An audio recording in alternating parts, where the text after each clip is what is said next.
Ce matin, je vais vous parler de l'alpha et l'oméga. Quelqu'un dit l'alpha et l'oméga. Jésus-Christ, l'alpha et l'oméga. Nous avons l'habitude de chanter comme nous venons de le faire, de dire, mais il me semble que les gens ne comprennent pas quel est le message qui est derrière ce titre christologique. Qu'est-ce que ça veut dire? Quand j'affirme que Jésus est l'alpha et l'oméga. Nous allons lire dans le livre l'Apocalypse. L'Apocalypse de Jean, chapitre 22, versets 12 à 15. Apocalypse 22, 12 à 15. Voici, je viens bientôt, et ma rétribution est avec moi pour rendre à chacun selon ce qu'est son œuvre. Je suis l'alpha et l'oméga, le premier et le dernier, le commencement et la fin. Heureux ceux qui lavent leurs robes afin d'avoir droit à l'arbre de vie et d'entrer par les portes dans la ville. Dehors, les chiens, les enchanteurs, les impudiques, les meurtriers, les idolâtres et quiconque aime et pratique les mensonges. Amen. L'alpha et l'oméga. Vous savez, le livre de l'Apocalypse, c'est un livre christologique. Quelqu'un dit christologique. Il y a beaucoup de gens qui ont peur de lire l'Apocalypse. Il est vrai que l'Apocalypse, c'est un livre qui nous révèle les choses du temps de la fin. Mais c'est aussi un livre qui nous révèle Jésus-Christ dans plusieurs dimensions. Il nous révèle plusieurs titres de Jésus. Et chaque titre a un message important. C'est dans l'Apocalypse où on nous présente Jésus comme le lion de la tribu de Juda. C'est dans l'Apocalypse où on nous présente Jésus comme l'agneau de Dieu. C'est dans l'Apocalypse où on nous présente Jésus comme l'étoile brillante du matin. Mais c'est aussi dans l'Apocalypse où il est plus présenté comme étant l'alpha et l'oméga. Il dit, je suis l'alpha et l'oméga. Ça veut dire le premier et le dernier. L'alpha, c'est la première lettre de l'alphabet grec. Comme en français on dit A, B, C, D. Alpha, c'est la première lettre. Et l'oméga, c'est comme pour nous Z. C'est-à-dire la dernière lettre. Et pendant que Jésus parlait ici, c'était le temps où les Romains gouvernaient. L'Apocalypse de Jean a été écrit pendant que Jean était en exil sur une île appelée Patmos. Pendant ce temps, ce sont des empereurs romains qui persécutaient les chrétiens. Il y a des chrétiens qui ont été persécutés, qui ont vécu des moments difficiles, d'autres sont morts à martyrs, et il y a des gens qui vivaient dans la peur. Ils se posaient la question, mais qu'est-ce qui se passe? Et c'est pendant ce temps que Jésus se révèle. Il dit, je suis l'alpha et l'oméga. Ce ne sont pas ces empereurs. Quel que soit le pouvoir de quelqu'un, il ne peut pas être l'alpha et l'oméga. C'est moi, Jésus, qui suis le premier et le dernier. Le commencement et la fin de toutes choses. Donc nous allons voir les deux dimensions de l'alpha et l'oméga. D'abord, nous allons voir premièrement, l'alpha et l'oméga, c'est le premier et le dernier. Et puis nous allons voir la deuxième dimension, le commencement et la fin. Et nous allons comprendre qu'est-ce que le Seigneur veut nous communiquer comme message. Je suis l'alpha et l'oméga. Commençons d'abord par la première dimension. Jésus est le premier et le dernier. Il est le premier et le dernier. Commençons d'abord par il est le premier. Quand Jésus dit je suis le premier, je suis l'alpha. Qu'est-ce que ça veut dire? Il veut souligner sa suprématie. Il est au-dessus de tout. Il est premier. C'est-à-dire Jésus est élevé au-dessus des rois, au-dessus des seigneurs, au-dessus des empereurs, au-dessus des chefs d'État, au-dessus des premiers ministres. C'est lui le premier, l'alpha. Il est le premier. Quand nous lisons Colossiens chapitre 1, versets 15 à 17, Colossiens 1, 15 à 17 dit, « Il est l'image du Dieu invisible, le premier-né de toute la création. Car en lui ont été créées toutes les choses qui sont dans les cieux et sur la terre, les visibles et les invisibles, trône, dignité, domination, autorité. Tout a été créé par lui et pour lui. Il est avant toutes choses et toutes choses subsistent en lui. Il est la tête du corps de l'Église. Il est le commencement, le premier-né d'entre les morts, afin d'être en tout le premier. » Quelqu'un dit le premier. Il dit que l'alpha. Vous voyez, ce passage nous révèle deux éléments importants sur Jésus. On dit, il est le premier-né de toute la création. Vous voyez, il y a beaucoup de gens qui peuvent mal comprendre ce passage. Les témoins de Jéhovah ont pris ce passage pour dire, ah, comme on dit, il est le premier-né de toute la création, ça veut dire que c'est Jésus qui était créé en premier. Jésus n'est pas une créature. Il est le créateur. Alors, il faut comprendre bien. Qu'est-ce que ça veut dire? Le premier-né de toute la création. Le titre premier-né, dans la Bible, ne veut pas dire celui qui est né le premier. Comme nous on dit, voici mon aîné. Non, non. Ce n'est pas forcément comme ça. Premier-né ici est utilisé de manière imagée. Par exemple, dans l'Ancien Testament, la Bible dit, Israël est mon premier-né.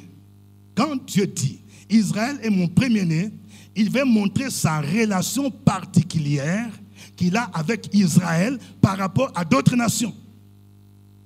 Quand nous lisons par exemple le psaume 89, verset 28, Dieu parle de David.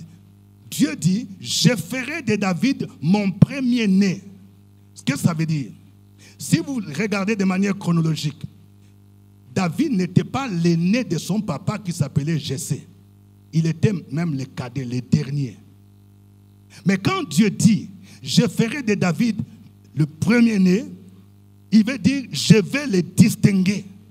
Je vais l'élever par rapport à tous les rois de la terre. Son nom sera élevé. C'est dans ce sens aussi que Paul dit que Jésus est le premier-né de toute la création. Il veut dire, il est le plus élevé. Il est au-dessus de tout. Il est au-dessus de toute puissance, de toute dignité, tous les hommes. Donc c'est ça. Ça démontre sa supériorité, sa suprématie.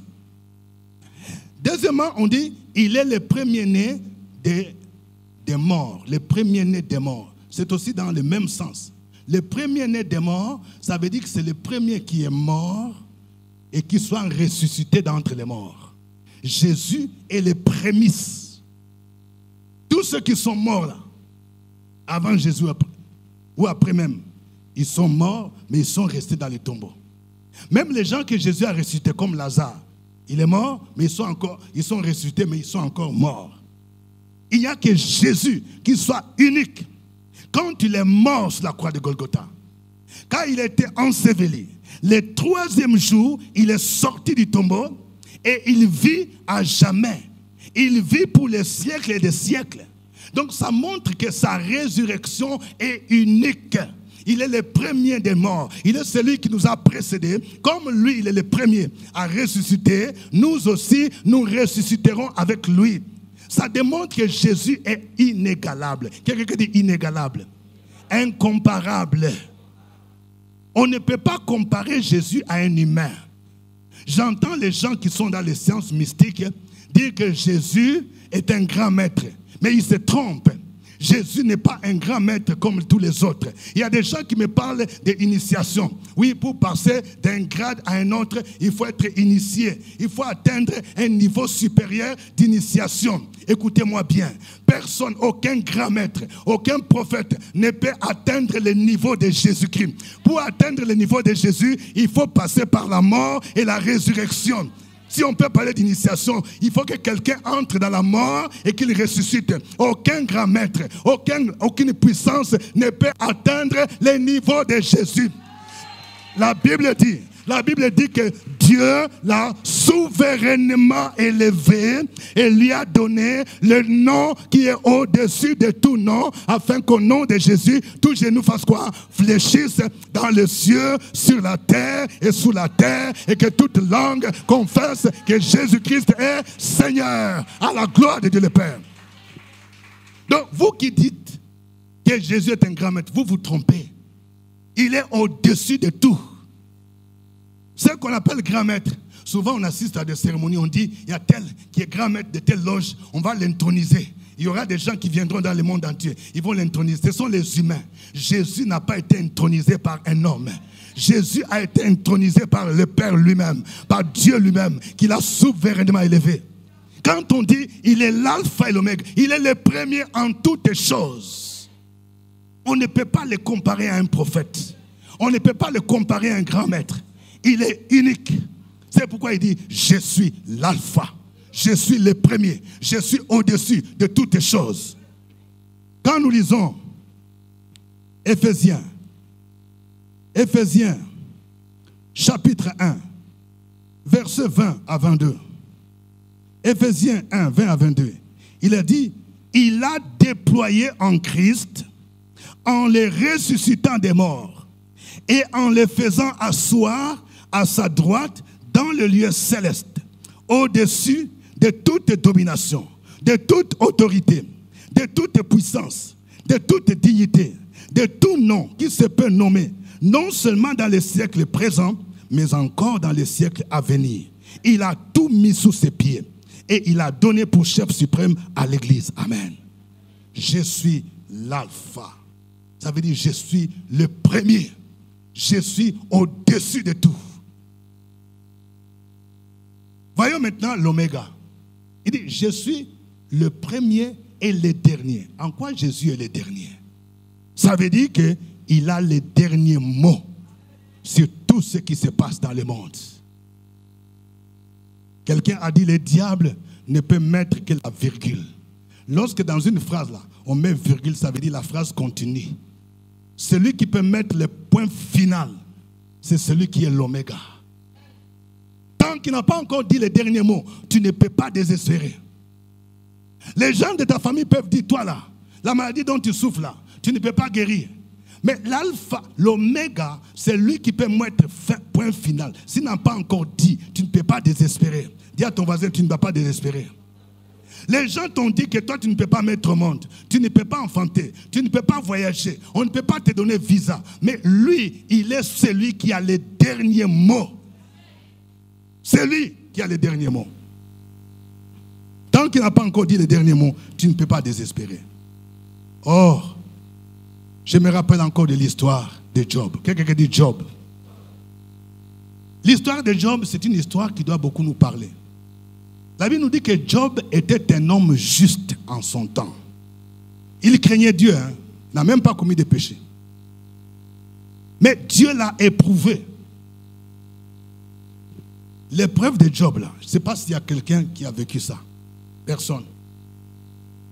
Job, en un seul jour, il a perdu 10 enfants.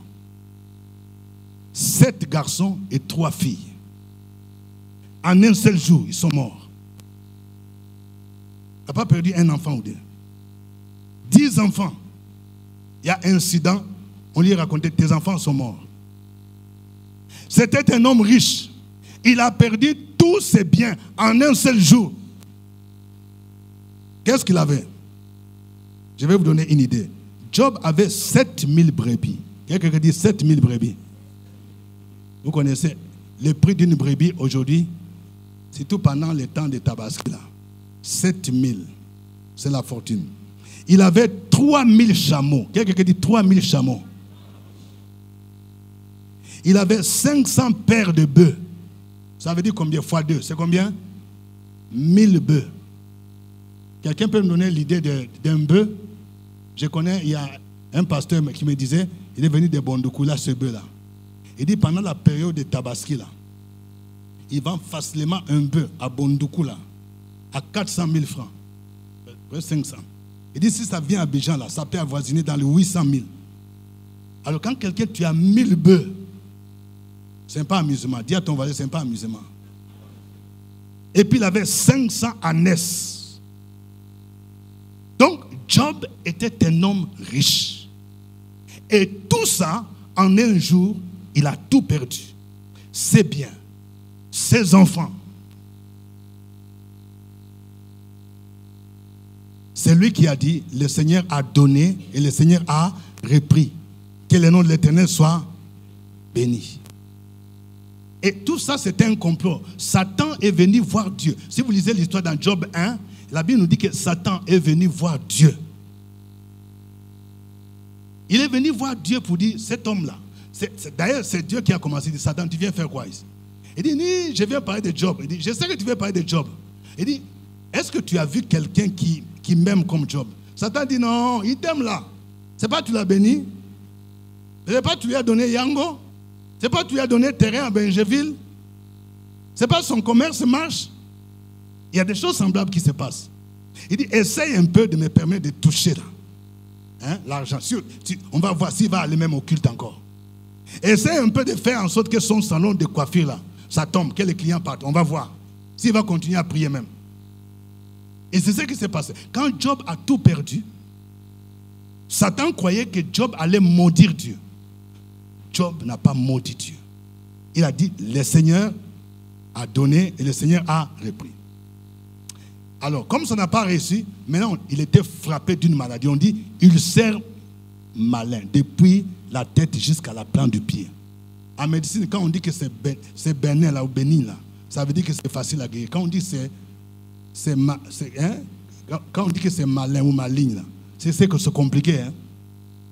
Sa femme a dit, il faut maudire. C'est-à-dire que ça, on dit, il s'est gratté tout le corps là. Quand tu regardes Job là, tu ne peux plus les retrouver. Plaies partout. Ses amis ont commencé à dire, Job, quand même, tu dois revoir ta vie. Est-ce que tu n'as pas commis un péché? Est-ce que tu n'as pas trompé ta femme? Job dit, je n'ai pas trompé ma femme. Tu dois regarder un péché. Il y a des gens, quand tu connais des moments d'épreuve, au lieu de venir te réconforter, il y a des gens qui viennent t'enfoncer encore. À un moment donné, Job commençait à se poser des questions. Seigneur, qu'est-ce qui se passe? Mais Job a prononcé une phrase importante que nous devons retenir. Il a dit, je sais que mon Rédempteur est vivant. Il se lèvera les derniers. C'est-à-dire, il savait qu'il y a quelqu'un qui s'appelle Alpha et Oméga. Il voulait dire, je sais qu'il y a quelqu'un qui a les derniers mots. Même si j'ai perdu mes enfants, j'ai perdu mes biens, j'ai perdu mon magasin, j'ai perdu mon travail, mais il y a quelqu'un qui a les derniers mots sur ma vie. Mon histoire n'est pas encore finie. Dis à ton voisin, ton histoire encore n'est pas finie. Oui, nous allons voir cette parole-là. Cette parole, c'est dans Job 19, 25 à 27. Job 19, 25 à 27. Mais je sais que mon Rédempteur est vivant et qu'il se lèvera les derniers sur la terre. Quand ma peau sera détruite, il se lèvera. Quand je n'aurai plus de chair, je verrai Dieu, je le verrai et il me sera favorable. Mes yeux le verront et non ceux d'un autre. Mon âme languit d'attente au-dedans de moi. Vous voyez quelqu'un qui croit en l'alpha et l'oméga. C'est une parole prophétique. Il était en train de croire en la résurrection de Jésus, c'est-à-dire au-delà de ce qu'il vivait. Job voulait dire, même si ma chair là se détruit, ça se décompose, même si je mourrais, mon histoire va continuer. Je vais ressusciter avec Jésus. C'est lui qui a les derniers mots. C'est-à-dire, il se disait, même si je mourrais, mon histoire n'est pas encore finie. Parce qu'il y a quelqu'un qui a les derniers mots. Il s'appelle l'alpha et l'oméga. Même si mon corps se détruit, se décompose, mais je vais ressusciter, je vais les voir. Frères et sœurs, quand tu crois qu'il s'appelle l'alpha et l'oméga, c'est-à-dire que tu ne dois pas désespérer, quel que soit ce que tu vis. C'est lui qui a les derniers mots. Ça s'appelle la foi, l'espérance. Et quand nous continuons l'histoire de Job, même s'il espérait au-delà même de la mort, mais sur la terre, à cause de sa foi, il a été réhabilité. Parce que l'oméga n'avait pas encore dit les derniers mots. Vous voyez, l'histoire de Job commence au chapitre 1, avec ses épreuves, il a perdu 10 ses enfants, il a perdu tous ses biens. Mais au chapitre 40, qui est le dernier chapitre, la Bible nous montre que, Dieu l'a rétabli. Il lui a donné encore 7 garçons et 3 filles. Il a retrouvé ce qu'il a perdu. Mais au niveau de ses biens, la Bible nous dit que Dieu lui donna les doubles. Quelqu'un dit double faveur. Oui. Il y a des épreuves où, tant que l'Oméga n'a pas dit le dernier mot, tu avais un magasin. Je suis en train de parler à quelqu'un. Il y a des moments quand le diable t'attaque là. Il dit, on va voir. Si son magasin là est fini, c'est fini. Il ne sait pas qu'au bout de l'histoire là, Dieu te prépare 3 magasins. Quelqu'un dit 3 magasins. Tu avais un restaurant, tu avais un atelier de couture là. Quand ça a été détruit là, tu vas te déplacer. Même si on a détruit, même si tu étais dans un quartier de Yopougon, on a détruit là. Tu vas t'étonner. Tu vas aller dans un autre quartier où tu auras 3, tu auras 2. Parce qu'à la fin de l'histoire, Job a eu le double de tout ce qu'il a perdu. Parce que l'Oméga n'avait pas encore dit les derniers mots. Les gens ont parlé, ses amis ont parlé. Je suis en train de prophétiser pour quelqu'un ce matin.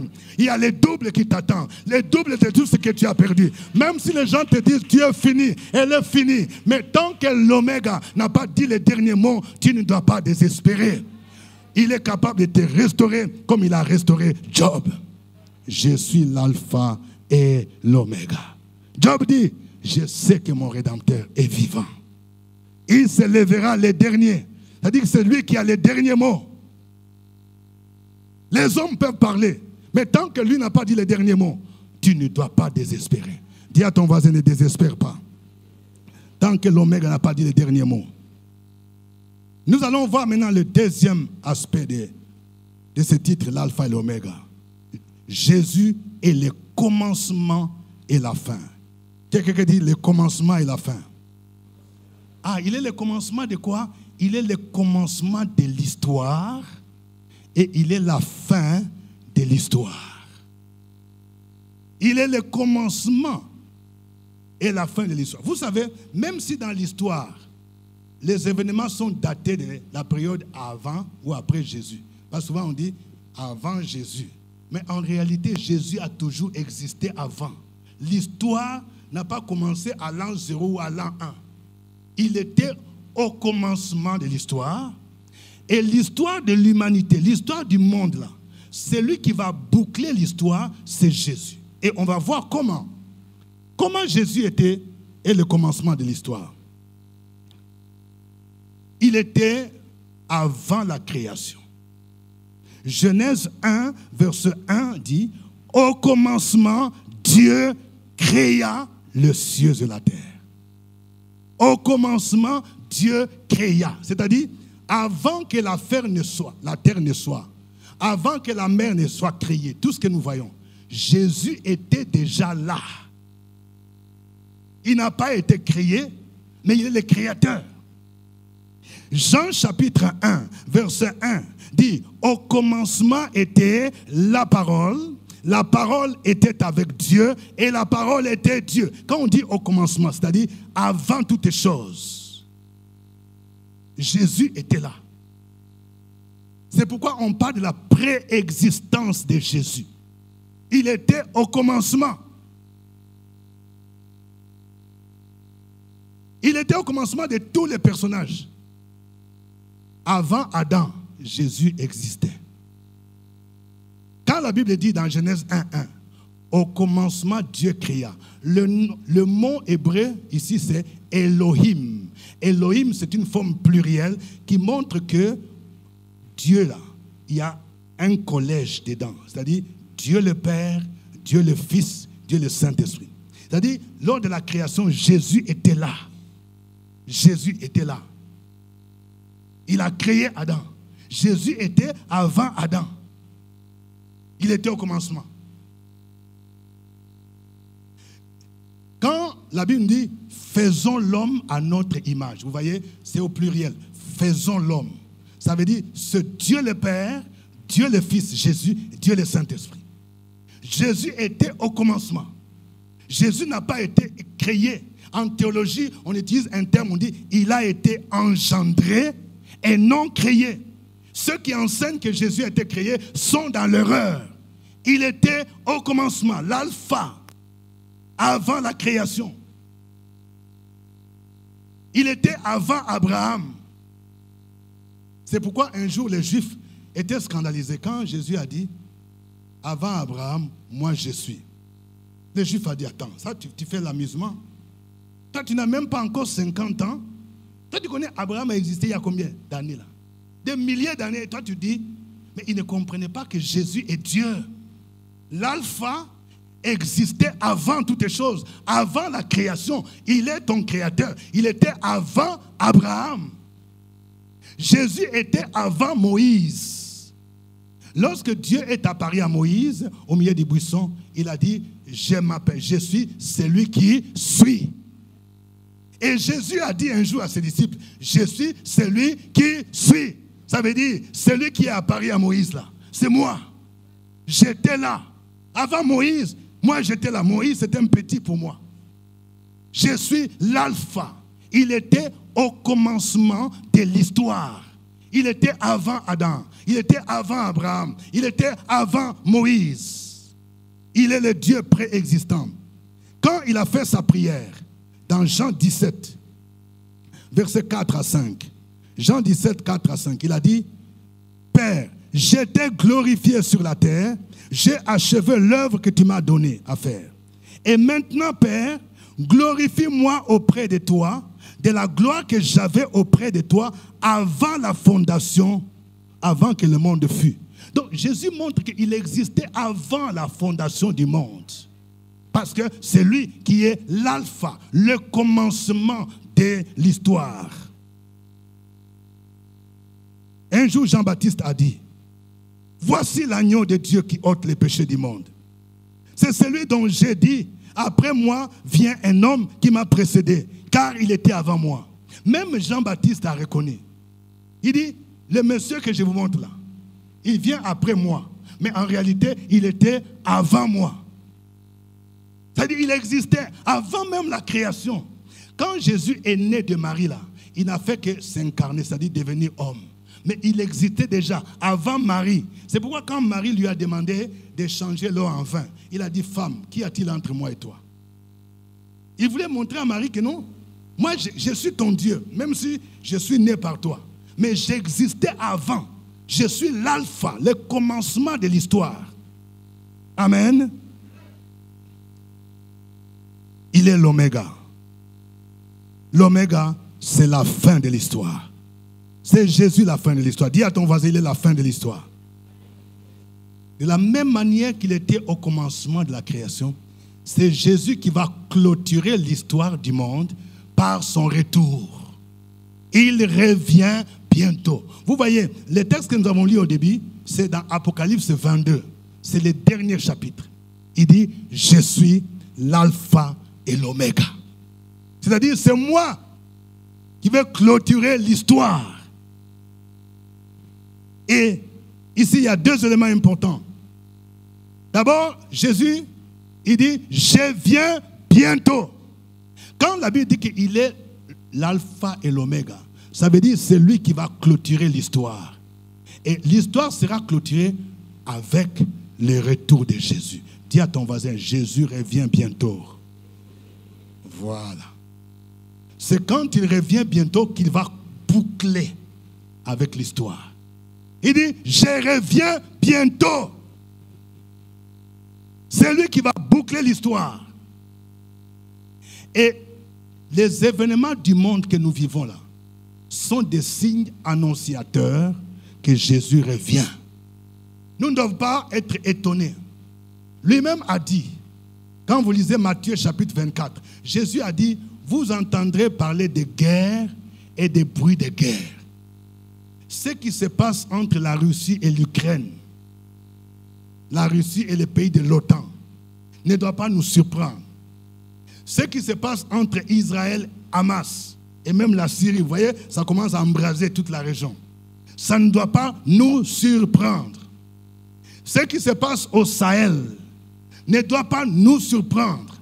Ça fait partie des signes annonciateurs de fin de temps, de guerre et de bruits de guerre.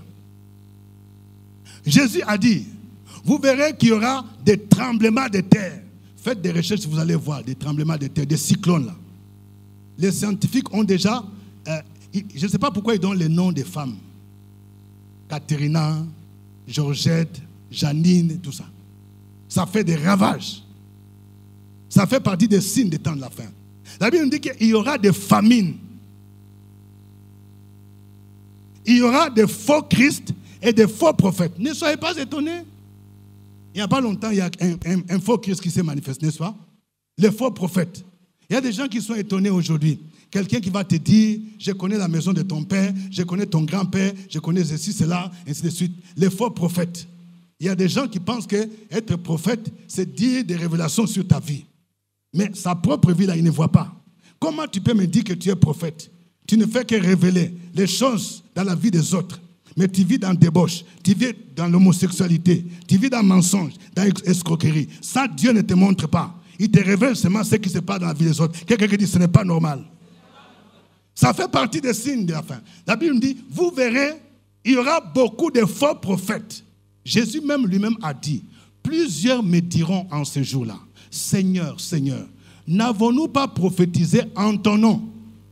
Il y a des gens qui pensent que pour savoir que quelqu'un est un faux prophète, il doit parler au nom de Satan. Non. Parce que si tu parles au nom de Satan, les gens ne vont pas venir. Il faut dire au nom de Jésus. Jésus lui-même a dit, ils viendront en mon nom. Ils vont citer le nom de Jésus. Plusieurs diront, n'avons-nous pas prophétisé? Ils prophétisent, c'est juste même. En ton nom. N'avons-nous pas chassé les démons en ton nom?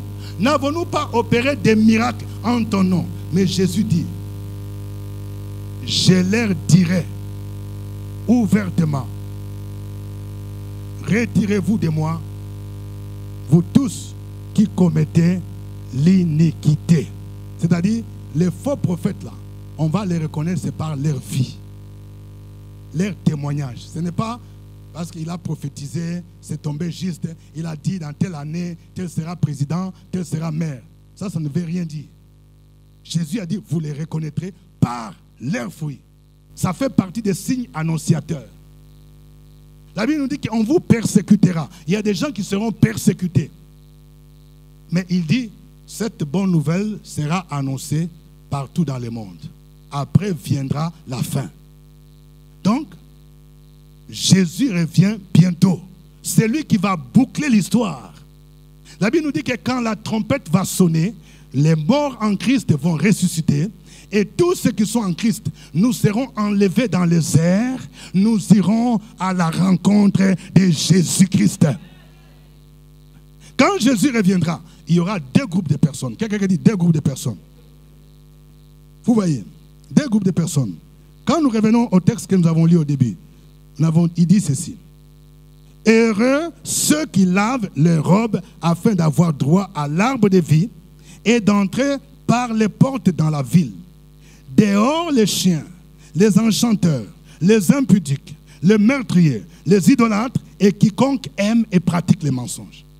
Quand Jésus va boucler l'histoire, il y aura deux groupes. Premier groupe, ce sont les gens qui vont entrer au ciel. Les gens qui vont entrer dans la nouvelle Jérusalem. Ce sont ceux qui ont lavé leurs robes dans le sang de l'agneau. Laver la robe, ça signifie vivre dans la sanctification. C'est pourquoi, dans la vie là, les songes ont certaines significations. Quand tu fais des songes que tu es nu là, c'est suspect de... Quelqu'un dit c'est suspect de... La nudité montre la honte ou bien la vie des péchés. Ou bien, quand tu rêves que tu portes les vêtements sales, les taches là, ça montre les péchés. Mais Jésus dit, pour entrer dans la nouvelle Jérusalem, quand lui va venir, il y aura une ville. Il n'y a rien de souillé qui vont entrer là-bas. C'est uniquement ceux-là qui vont laver leurs robes, qui ont cru en Jésus comme Seigneur et Sauveur. Si tu as passé ton temps à pratiquer la sorcellerie la nuit, là où les gens dorment là, toi tu sors pour aller manger viande, toi tu sors pour aller faire sorcellerie, quand Jésus reviendra, ta place c'est l'enfer. C'est pourquoi il n'est pas encore tard. Tu dois te préparer à la rencontre. Quand tu fais semblant de venir à l'église, mais tu es encore dans l'impudicité, dans les copinages, les copains. Quand Jésus va revenir, quand l'alpha va venir, ta destination sera l'enfer. Il dit, écoutez, les gens qui vont aller en enfer, il y a une liste qui est faite ici. Il faut regarder si tu n'es pas quelque part dans cette liste. Il dit, Verset 15, Apocalypse 22, 15. Dehors, les chiens. Les chiens, c'est le symbole de tout ce qui est saleté, abomination. Vous voyez, les chiens dans la Bible, ça montre l'abomination, mais ça montre aussi la méchanceté. C'est le chien qui a dévoré les cadavres de Jézabel. Quand tu es chien là, c'est-à-dire tu es prêt à tout manger. La saleté. Si tu es chien là, tu ne vas pas entrer. Deuxièmement, on dit les enchanteurs. Enchanteur, c'est l'équivalent des sorciers. C'est-à-dire, si tu es dans la sorcellerie, tu es dans la magie, tu es dans les fétiches, c'est ça. On dit quand tu vas venir, on va dire dehors. Moi, je suis les filles de Papa Ngumbi. On dit non. Enchantement là, tu n'as pas fini. J'ai fini même le premier cahier là. Développer la vie de prière. Dit, ça ne veut rien dire. Ta vie là ne montre pas que tu as fini cahier là. Comment est-ce que tu as fini enseignement que l'homme de Dieu donne et ta vie ne change pas? C'est que tu es un farceur, tu es un hypocrite. Dehors, tu ne vas pas entrer. Quand Jésus va venir, ta place est à l'enfer. La liste continue. Troisièmement, les impudiques. Quelqu'un dit impudique. Impudique, c'est tout, ça englobe tous ceux qui font des pratiques sexuelles là, que la Bible interdit. Impudicité, adultère, masturbation. Vous qui vous masturbez là, surtout les jeunes garçons là.